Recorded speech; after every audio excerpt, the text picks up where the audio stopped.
Okay, class. So this is class 6 on or about September 21st.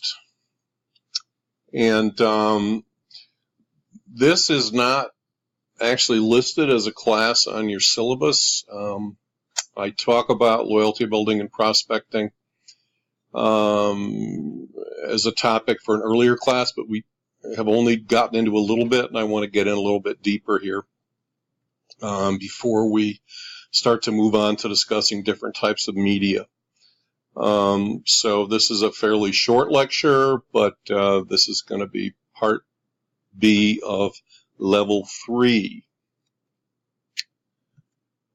And something funny happened here. Hang on, everybody.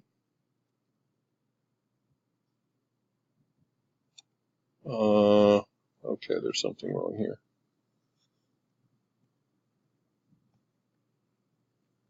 Oh, okay.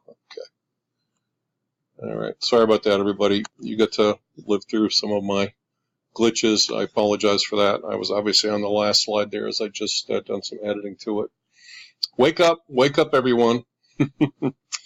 Okay.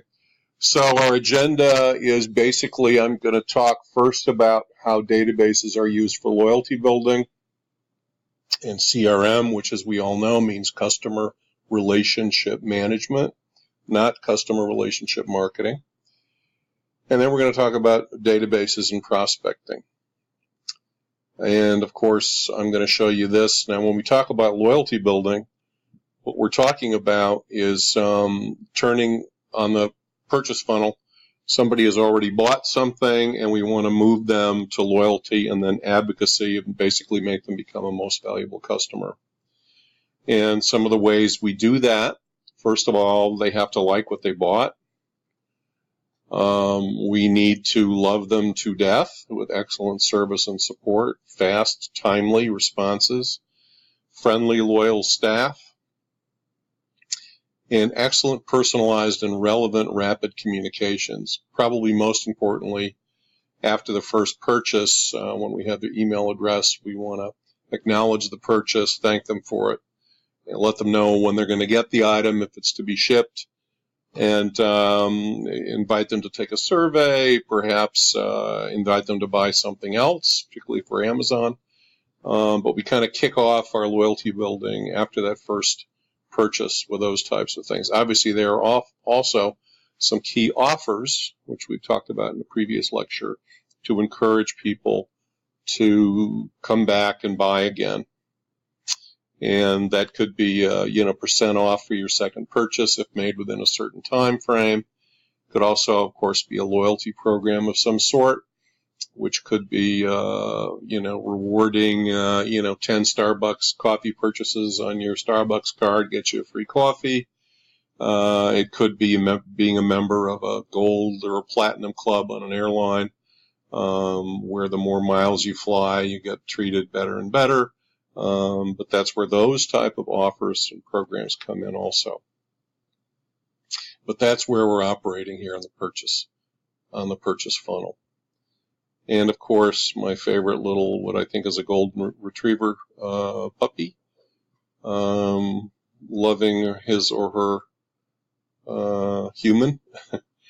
That the purpose is to create and maintain a bond of loyalty that will, we hope, last a lifetime.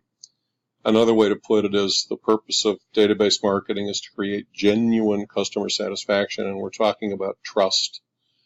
And an example that's given of sort of the ultimate in the old world of trust between a retailer and a customer was that of the old corner grocer, particularly in a lot of neighborhoods in New York.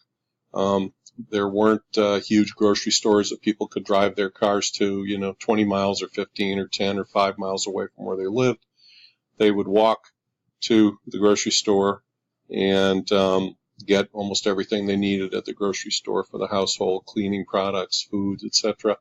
And the person who owned the grocery store would know a lot about the family, when they moved, how many kids they had, what kind of products they liked. So they know about the people, in the household, not just as customers in terms of what they bought and when they bought it, but also as people and kind of what their needs were. And there would be a level of personal involvement, friendship, and trust.